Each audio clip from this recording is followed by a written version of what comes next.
Welcome back to my channel. ഇന്ന് നമുക്ക് ഈ ബ്രോക്കോളി വെച്ചിട്ട് ഒരു തോരൻ ഉണ്ടാക്കാം. അതിന് വേണ്ടിയിട്ട് ഞാനിത് പൊടിയായിട്ട് അരിയുന്നുണ്ട്. പിന്നെ അതിൻ്റെ കൂട്ടത്തിൽ ഞാൻ നമ്മുടെ മുരിങ്ങയില ഇവിടെ ചേർക്കുന്നുണ്ട്. ഒരു പിടി മുരിങ്ങയില കേട്ടോ. അപ്പം നമുക്കിതൊന്ന് അരിഞ്ഞെടുക്കാം. ഇത് ഞാൻ അരിയുന്നതിന് മുമ്പ് 1 ടീസ്പൂണ് മഞ്ഞളിൻ്റെ അകത്ത് വെള്ളത്തിൽ ഇട്ട് വെച്ച് ഒരു 10-15 മിനിറ്റ് വെച്ചിട്ട് കഴുകിയെടുക്കാം. ഇനി നമുക്കിതൊന്ന് പൊടിയായിട്ട് അരിഞ്ഞെടുക്കാം. വളരെ സിമ്പിളായിട്ട് ഉണ്ടാക്കാൻ പറ്റുന്ന ഒരു തോരനാണ്. അപ്പോൾ ഇതെങ്ങനെയാണ് നമുക്ക് ഉണ്ടാക്കുന്നതെന്ന് നോക്കാം. തേങ്ങ ചേർക്കാതെയാണ് ഈ തോരൻ ഉണ്ടാക്കുന്നത്. അതുകൊണ്ട് ഞാനിവിടെ 1.5 സവോള എടുത്തിട്ടുണ്ട്. ഒരു ചെറിയ ബ്രോക്കോളി അരിഞ്ഞിട്ട്, അപ്പോൾ അതിനകത്തേക്ക് എനിക്ക് എരിവ് വേണം. നിങ്ങളുടെ എരിവ് അനുസരിച്ചിട്ട് നിങ്ങൾ മുളക് കൂടുതലിടുക. ഞാനിവിടെ 2 കാന്താരി, ഒരു 3 ഏതളം വെളുത്തുള്ളി, പിന്നെ ഒരു 1 ടീസ്പൂണ് ജീരകം, ഇത്രയും ഞാൻ എടുത്തിട്ടുണ്ട്. നമുക്കിതൊന്ന് അരിഞ്ഞ് അതിനകത്തേക്ക് ചേർക്കാം. ഞാൻ ബ്രോക്കോളി നന്നായിട്ട് അരിഞ്ഞ് വെച്ചിട്ടുണ്ട്. അപ്പം നമുക്ക് അതിനകത്തേക്ക് നമ്മുടെ മുരിങ്ങയില ആദ്യം ചേർത്ത് കൊടുക്കാം.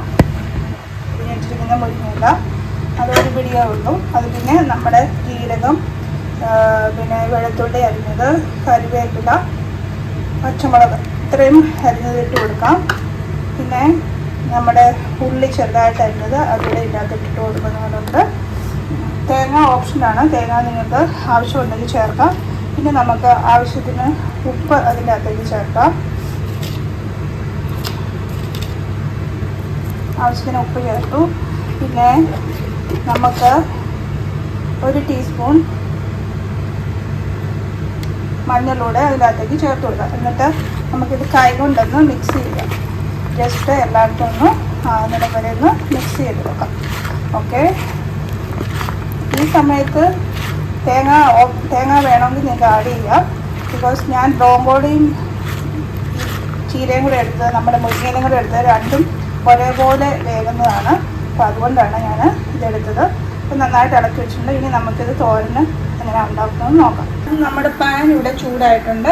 നമുക്ക് അതിൻ്റെ അകത്തേക്ക് ഞാനിവിടെ വെളിച്ചെണ്ണയാണ് യൂസ് ചെയ്യുന്നത്. 1 ടേബിൾ സ്പൂൺ വെളിച്ചെണ്ണ ഒഴിച്ചു കൊടുക്കാം.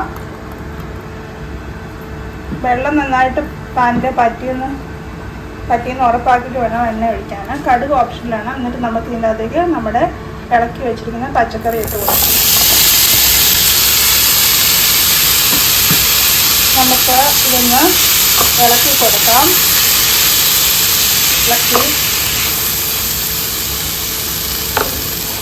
ഈ സമയത്ത് നമ്മൾ സിമ്മിലാണ് വെക്കേണ്ടത് നമ്മുടെ ഗ്യാസ് അല്ലെങ്കിൽ അടുപ്പ്. ഓക്കെ. നന്നായിട്ട് ഇളക്കിയിട്ടുണ്ട്. നമുക്കിതൊന്ന് 10 മിനിറ്റ് അടച്ചു വെച്ച് സിമ്മിൽ നമുക്കിതൊന്ന് വേവിച്ചെടുക്കാം. 10 മിനിറ്റായി. നമുക്ക് ഇതൊന്ന് തുറന്ന് നോക്കാം. ആവിയൊക്കെ വരുന്നുണ്ട്. ഓക്കെ.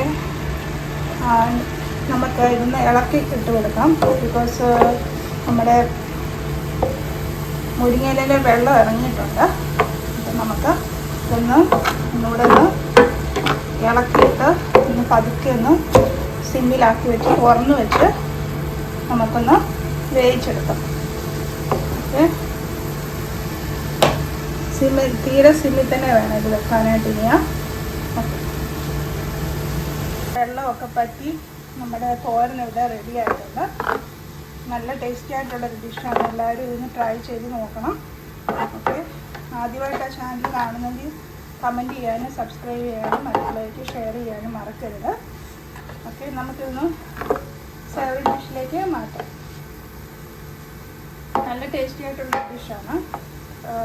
നമ്മുടെ രക്തത്തിൻ്റെ അളവൊക്കെ ഉണ്ടല്ലോ, ഹീമോഗ്ലോബിൻ്റെ അളവൊക്കെ കുറവുള്ളവർക്ക് ഇത് ഒരാഴ്ച 2 പ്രാവശ്യം ഇത് യൂസ് ചെയ്ത് കഴിഞ്ഞാൽ രക്തമൊക്കെ നന്നായിട്ടുണ്ടാകും. ഓക്കെ. പിള്ളേർക്ക് ഇഷ്ടപ്പെടും. ചോറിൻ്റെ കൂടെയും ചപ്പാത്തിയുടെ കൂടെയും ഒക്കെ കഴിക്കാൻ പറ്റിയ നല്ല ഒരു ടേസ്റ്റി ആയിട്ടുള്ളൊരു വിഭവമാണ്. സെർവിങ് ഡിഷിലേക്ക് മാറ്റിയിട്ടുണ്ട്. നല്ല അടിപൊളി ഒരു വിഭവമാണ്. ഓക്കെ. എല്ലാവരും ഇതൊന്ന് ട്രൈ ചെയ്ത് നോക്കണം. ഓക്കെ. വേറൊരു വീഡിയോ ഞാൻ നിങ്ങളുടെ ഇടയിലേക്ക് വരുന്നിടം വരെ thank you so much for watching my video. Thank you. By.